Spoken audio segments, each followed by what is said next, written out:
નમસ્કાર મિત્રો, સ્વાગત છે તમારું આપ સૌની સીઆરઆઈ ચેનલ ગુજરાતી સાહિત્ય વિદ નિકુંજ યુટ્યુબ ચેનલમાં. હું નિકુંજ પરમાર આપ સૌનું તે દિલથી આજના વિડીયોમાં સ્વાગત કરું છું. મિત્રો, તો આજના વિડીયોમાં વાત કરવાના છીએ રક્ષાબંધનના તહેવાર ઉપર ગુજરાત રાજ્યના પેન્શનને મળશે આટલો પેન્શનનો વધારો. દરેક પેન્શન અવશ્ય વિડીયો જોઈ લેજો. જો તમે ગુજરાત રાજ્યના એટલે કે મુખ્યમંત્રી ભૂપેન્દ્ર પટેલના એક પેન્શન ધારક છો, નિવૃત્તિ કર્મચારી છો, તમારા માટે આજનો આ વિડીયો ઉપયોગી બનશે. તમે જાણો છો મિત્રો, આગામી સમયમાં એટલે કે 28 તારીખે રક્ષાબંધન આવી રહી છે.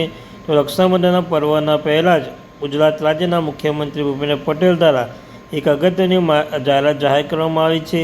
તે શું છે સંપૂર્ણ ચર્ચા આપણે આજના વિડીયોમાં કરવાના છીએ. આપણી આ ચેનલ પર સરકારી કર્મચારી, નિવૃત્ત કર્મચારી, પેન્શન ધારક બાબતે હર રોજ હરેક નવી અપડેટ મેળવવા માટે આપણી આ ચેનલને અવશ્ય સબસ્ક્રાઈબ કરવાનું ભૂલશો નહીં. તો ચાલો જાણીએ વિગતવાર માહિતી. સૌપ્રથમ વાત કરીએ મિત્રો, દેશભરના લાખો કેન્દ્રીય કર્મચારીઓ જુલાઈ માસના મોંઘવારી ભથ્થામાં વધારાની આતુરતાપૂર્વક રાહ જોઈ રહ્યા છે. તો સપ્ટેમ્બરના પ્રથમ સપ્તાહમાં સરકાર દ્વારા 2 થી 3% ડીમાં વધારાની જાહેરાત કરવામાં આવે તેવું અનુમાન નિષ્ણાતો દ્વારા કરવામાં આવી રહ્યું છે. તમે જાણો છો મિત્રો, મોંઘવારી ભથ્થું વર્ષમાં 2 વાર મોંઘવારી ભથ્થું વધારવામાં આવે છે. એક મોંઘવારી ભથ્થું છે જાન્યુઆરીમાં અને બીજું છે જુલાઈમાં. તો મિત્રો, જુલાઈ મહિનાનું મોંઘવારી ભથ્થું અનુમાન લગાવવામાં આવે છે કે 2 થી 3% વધારવામાં આવી રહ્યું છે. ત્યારબાદ ટીએ હાઈક, રક્ષાબંધન પર સરકારી કર્મચારીઓને મળશે ભેટ, એક્સપર્ટ આપ્યો સંકેત. હાલના દેશભરના લાખો કેન્દ્રીય કર્મચારીઓ 8મા પગાર પંચના અહેવાલની આતુરતાપૂર્વક રાહ જોઈ રહ્યા છે. પરંતુ તે પહેલાં સૌથી નજર જુલાઈ માસના મોંઘવારી ભથ્થામાં ડીએનએસ એલાઉન્સ એટલે કે ડીએ થનારા વધારાની જાહેરાત પર ટકેલી છે. સામાન્ય રીતે સરકાર વર્ષમાં 2 વાર મોંઘવારી ભથ્થામાં સુધારો કરે છે, એક જાન્યુઆરીમાં, બીજો જુલાઈમાં. તમને કહ્યું તે મિત્રો, મોંઘવારી ભથ્થુમાં વર્ષમાં 2 વખત વધારો કરવામાં આવે છે. એક જાન્યુઆરીનો વધારો માર્ચમાં હોય છે અને જુલાઈનો વધારો મિત્રો રક્ષાબંધન તહેવારો આવી રહી છે તેમાં હોય છે. રક્ષાબંધનના પવિત્ર અવસરે કેન્દ્રીય કર્મચારીઓનો ભેટ આપશે. જાન્યુઆરીમાં ડીએ વધારાની જાહેરાત માર્ચ કે એપ્રિલ મહિનામાં કરવામાં આવે છે, જ્યારે જુલાઈના ડીએ વધારાની જાહેરાત સામાન્ય રીતે સપ્ટેમ્બર અથવા ઓક્ટોબરમાં થતી હોય છે.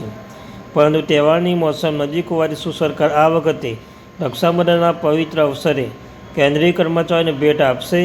આ અંગે નિષ્ણાતોના મહત્વ બાબતો રજૂ કરે છે. મિત્રો, આ મિત્રો મોંઘવારી ભથ્થું સપ્ટેમ્બરમાં ઓક્ટોબરમાં જાહેર કરે છે, પરંતુ રક્ષાબંધન નિમિત્તે નિષ્ણાતોના મત મુજબ રક્ષાબંધનના પર્વના અનુસાર જાહેર કરવામાં આવે તેવી શક્યતા જોવા મળી રહી છે.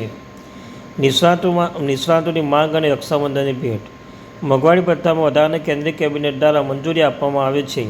જ્યાં સુધી 8મું પગાર પંચ લાગુ ન થાય ત્યાં સુધી 7મું પગાર પંચ હેઠળ જે ડીએમાં વધારો થતો રહેશે તે મોદી સરકારે એપ્રિલ મહિનામાં મોંઘવારી ભથ્થામાં વધારો 2 થી 3%નો કરી 58% સુધી વધારીને 60% કર્યું છે. મિત્રો, આમ તમે જાણો છો, પહેલાં મોંઘવારી ભથ્થું છે 58%, હવે વધી તો 2 થી 3% વડે 60% સુધી પહોંચી શકે છે.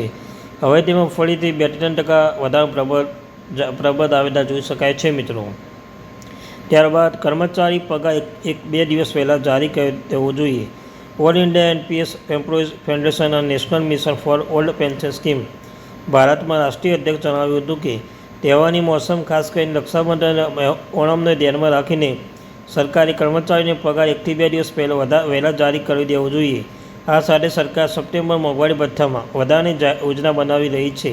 તો તેની જાહેરાત ઓગસ્ટના અંત સુધીમાં એટલે કે રક્ષાબંધનના અવસર કરી દેવું જોઈએ. મિત્રો, ત્યારબાદ કેટલો થઈ શકે છે ડીએમાં વધારો? તો કન્ઝ્યુમર પ્રાઇસ ઇન્ડેક્સ CPIW અનુસાર આ વખતે ડીએમાં 3 થી 3% વધારો થવાની પૂરી શક્યતા દર્શાવવામાં આવી રહી છે. જો સરકાર 3%નો વધારો મંજૂર કરશે તો કેન્દ્રીય કર્મચારી મોંઘવારી ભથ્થું વધીને બેઝિક સેલેરી 63% થઈ જશે. મિત્રો, તો આ ત્યાંથી મહત્વપૂર્ણ update. Thank you very much.